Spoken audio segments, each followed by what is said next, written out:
I've wanted to make this video for the longest of time, but I don't know how people are going to react to it. But just for you to know, I am no more a witch.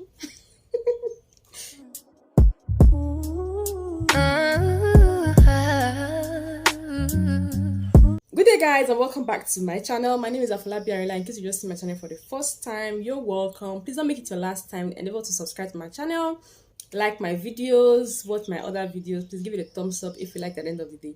Today is story time, and I want to incorporate this story time once in a while into my videos.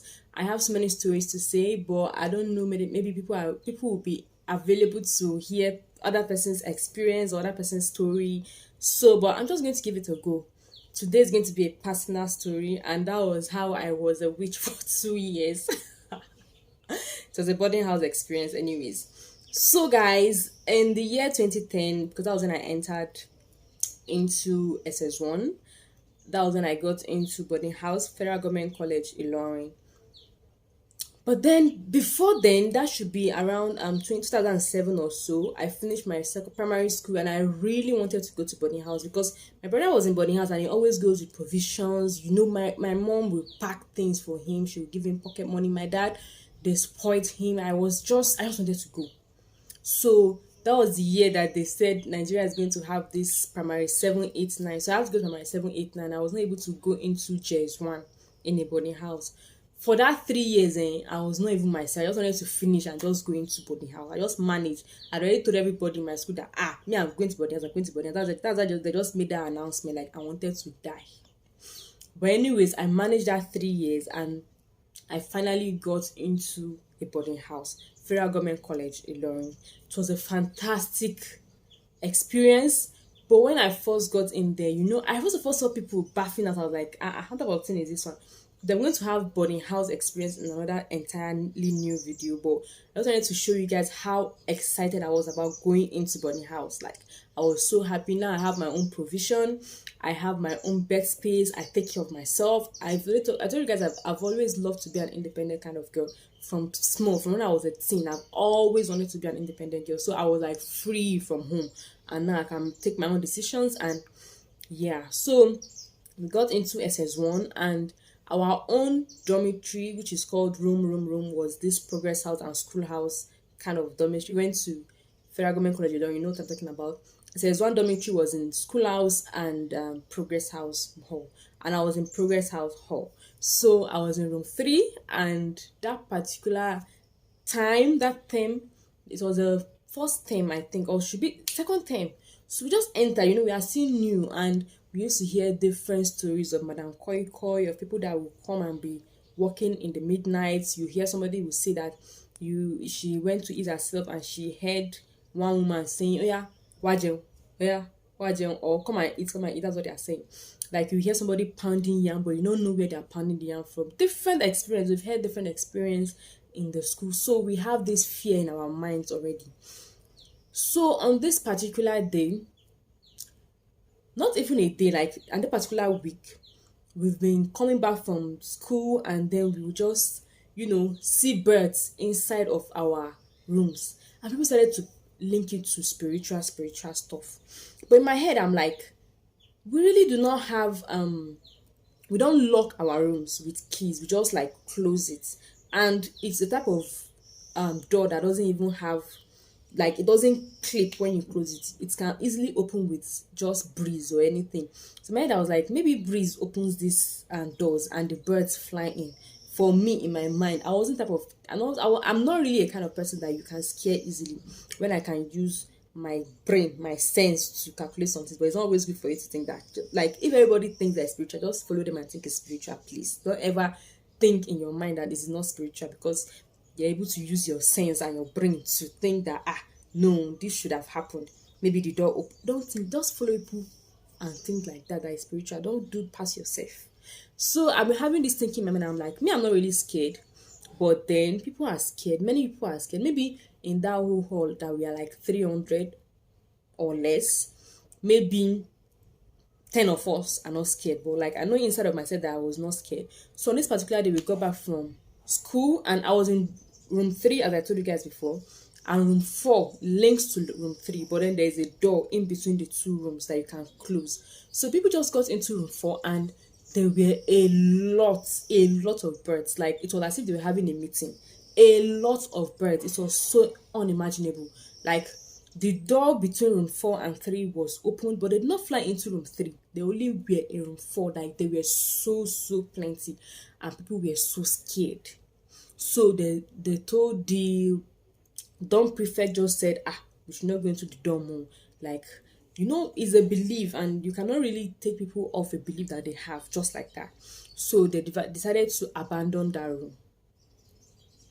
So they abandoned the room, and then we came back from eating, and we came to the hostel. Like, there was no bird in that room anymore. So they were like, maybe they had gone. Spiritual people, they have gone, they have left our room for us. And people finally went into the room, and everybody was just doing their thing. And I went to see my friend in the other room. We were there, we were gisting, we were having fun. All of a sudden, birds just started coming out from the wardrobes. There was this wardrobe that was open, so they just started coming out, and then everybody just started to run away. People just ran away from that room. People entered room 3, and they just closed the doors. Some people entered, they flew out. Everybody was just running sharp. When they now ran out, I told you guys I was in that room at that particular time. When they ran out of the room, my slippers, my sandal that I was going to wear to the night prep was still in that room.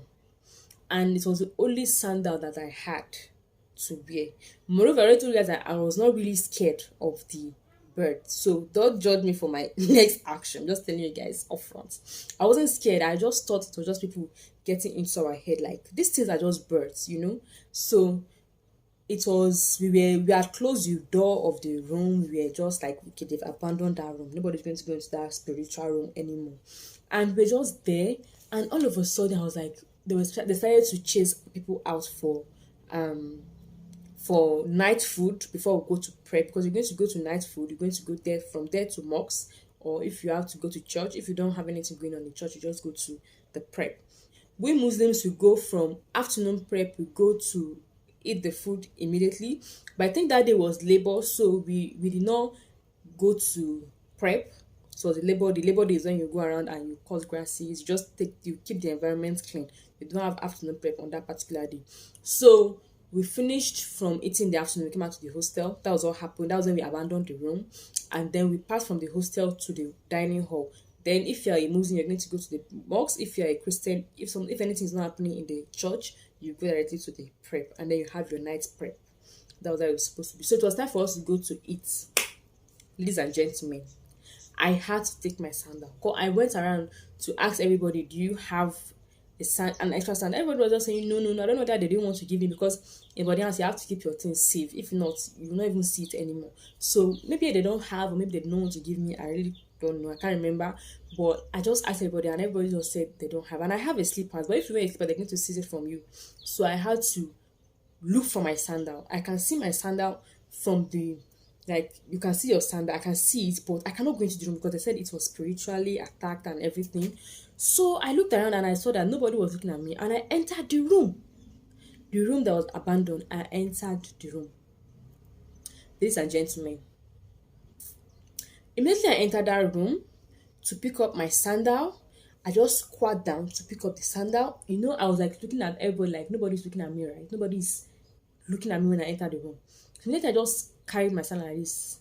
And I don't know, but my eyes not reflect. I don't know the word to use, but my eyes shines in the dark. Like, especially when there is a source of light, but it's not like very bright, you can see my eyes shining. Like, I don't really know how to explain, but if I get a picture, I'm going to show you. Even when I enter inside the sun, my eye tends to change the color. It tends to change to brown, a little bit of brown, like light brown, not more this dark solid brown. So I've noticed that with my eye for a long time, and yeah, I understand that.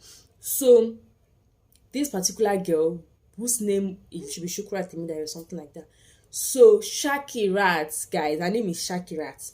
So she just flashed her light, because she was like, who left this door open? And again, who is there? She just flashed the light, and my eye just reflected to her.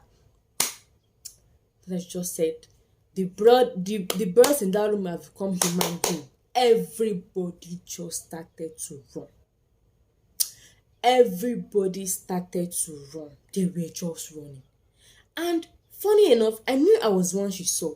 But what if she saw another thing behind me and it was not me? Do you get? She started to run. We were just running. And our hostel is so big. It is a massive hostel. It is very, very big. And we're just running. And the next hostel to our SS1 hostel is SS3 hostel. They just locked their hostel. They say we're not going to enter with our spiritual being. They locked their hostel. So we had to start continue running. We run and we run. We ran to the SS2 hostel. Them to they closed their hostel. They said that they're not going to agree for us to enter. So we had to run out of the hostel. We're just running. So we were running and I was following. And then this shakat was like, it is Mariama Falabi. It is Mariama Falabi that turned. My name is Mariama Falabi. Mariama Falabi that turned into. It was the bird that turned into Mariama Falabi. That Mariama Falabi is the witch. She's the witch. And in my mind, I was like, that means she saw me. Why are you now running if you actually saw me? But she was just announcing that the bird became me. Yeah. She was like, Mariama Falabi has turned into a bird has turned into Mariama Falabi. Bird has turned into Mariama Falabi. And I was like, why am I following this? Why am I running? Because they're running away from me as she's shouting. They're running away from me. And they're running away from me. Am I supposed to continue following them? As I'm following them, it's going to be as if I want to attack them. So since she said like, I was like, I just stopped running. And at that point, if you know how this type of stories spread in a boarding house, everybody was hearing Mariama Falabi is a witch. Mariama Falabi is a witch. She turned from a bird to a bird turned into Mariama Falabi. She's the witch. She's a witch. And this news flew. Went like wildfire. Everybody started to think that one way or the other, I turned from a bird into a human being. And before you know it, SS3 hostel had heard about it that I turned from a bird into a human being. And guys, my main friends did not avoid me. I don't know, maybe because when I explained to them, they understood. But people started to one way or the other avoid me. And I was seeing them avoid me. Even though they were denying it, I was seeing them avoid me. They were using tricks like they don't want to even be in any position with me. They don't want to make me angry. They don't want to, so many things. I was seeing it. But the sweetest part of this gist, let me tell you guys. I took advantage of this thing. When you call me a witch that time, I agreed I'm a witch. Because no senior sent me anything again. They did not send me anything. SS1, second semester, till I was in SS2, when some of the, SS2 and SS3, they used to have clash because they think that because you think you're going to SS3 now, you're going to be misbehaving anyhow. So they said that when one of my seniors was punishing me, some other senior called her that, it's likely that they say she's a witch. So even though they want to punish me, I did something. Even though I did not do anything, they just sometimes they just want to punish you. There's the time I was dating their colleague. Like I was dating their mate. I was not SS2, I was dating SS3 guy. So guys, I took advantage of it and I was just going on my own. If I get to the borehole, I'm telling you guys the real truth. When you get to the borehole and you meet people there, you wait for them to pump and then a senior can just come and they just put their buckets and you pump for them. They don't need to send me to pump. I was enjoying luxury in that hostel and I was enjoying it, and I did this for 2 years, SS1 and SS2. Nobody sent me. Some of them sent me, but they have this fear in their mind that they are sending this witch. No matter how I tried to explain to people, they really did not understand. They just knew that I was that witch, and I carried this thing on my head. I carried it with all the glory, and I enjoyed myself for the meantime. Nobody sent me, and I was just enjoying myself. I was in SS1, but I was behaving as if I was in SS3, enjoying myself, having fun. But my friends, shout out to them, most of them believed me, and we just vibe with the story because they know that I was not a witch. And the girl that did the whole alarm stuff, I used to call her alarmist, because that was just, you flash the light, you saw that I was the one, but then you ran out shouting that which the birds have become human being and everybody just. Anyways, that was how the whole story went. And guys, I enjoyed 2 luxury years of being called a witch. But I'm not a witch anymore. And I do not accept to be called a witch anymore. Have you guys really been in any situation where people say things that you are not, but you tend to agree that you are for the main time, just for the fun of it, or just to avoid some drama? Please share this type of story for me in the comment section. I want to read stories and just want to have fun, guys. I've wanted to do this video for a long time, but before you people come and think that I'm a witch to through, I'm never a witch. I beg. Hope you guys enjoyed this video. Like, subscribe, and follow me, guys, on my Instagram at my name is Arinola. I'll be there to give you guys fine pictures and some reels that are so nice. See you guys there. Bye.